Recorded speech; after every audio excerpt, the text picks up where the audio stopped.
Minister, myself and Deputy John Brady requested this debate at the Business Committee on Amnesty International's utterly damning report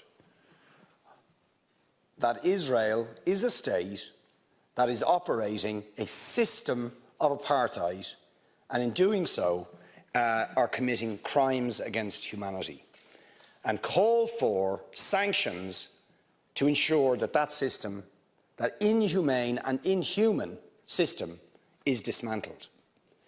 Now, we called for this debate prior to the barbaric invasion of Ukraine by Vladimir Putin. And all of us have rightly condemned the crimes against humanity that are being committed by Vladimir Putin in Ukraine.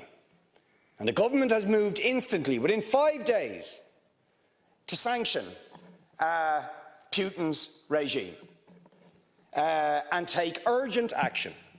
And the strength of language that was used, rightly, against Putin as a barbarian, as a thug, as a murderer, as a warmonger, all of which are true, all of those things apply to the State of Israel in its treatment of the Palestinians, and yes, the government is concerned about its use of language and doesn't feel it is appropriate to even use the word apartheid when Amnesty International, the most respected human rights organisation in the world, and Human Rights Watch, within a very short period of time, issue these damning reports saying that Israel, since its foundation, has been built on a system of oppression and domination and apartheid and racism, involving the murder of unarmed, innocent civilians on a regular basis,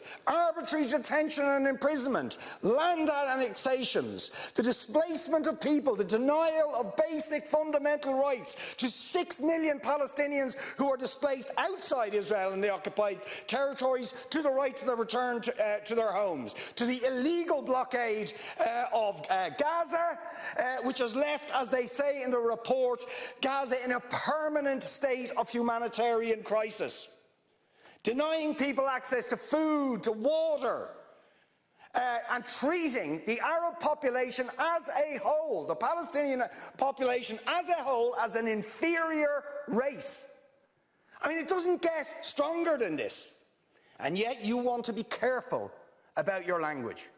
You're happy to correctly use the most strong and robust language to describe the crimes against humanity of Vladimir Putin, but you will not use the same strength of language when it comes to describing Israel's treatment of the Palestinians, when it is now being documented and detailed by two of the most respected human rights organisations in the world, and indeed has been alleged by dozens and dozens of non-governmental organisations, and to be honest, anybody who looks honestly at the decades of brutal, inhumane persecution of the Palestinians, successive assaults on Gaza, the annexation of their land and territory, the systematic application of apartheid rules, you don't want to even use the word apartheid.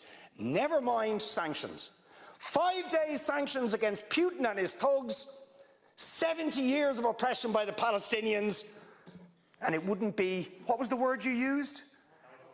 It wouldn't be helpful to impose sanctions. Amnesty International are calling for Israel to be referred to the International Criminal Court for crimes against humanity. Will you support it? They are calling for targeted sanctions against Israeli officials who are perpetuating the system of apartheid, just exactly the same types of sanctions you've just initiated against Vladimir Putin. Will you support it?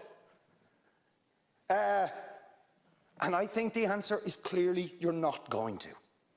And then we ask the question, why? Why?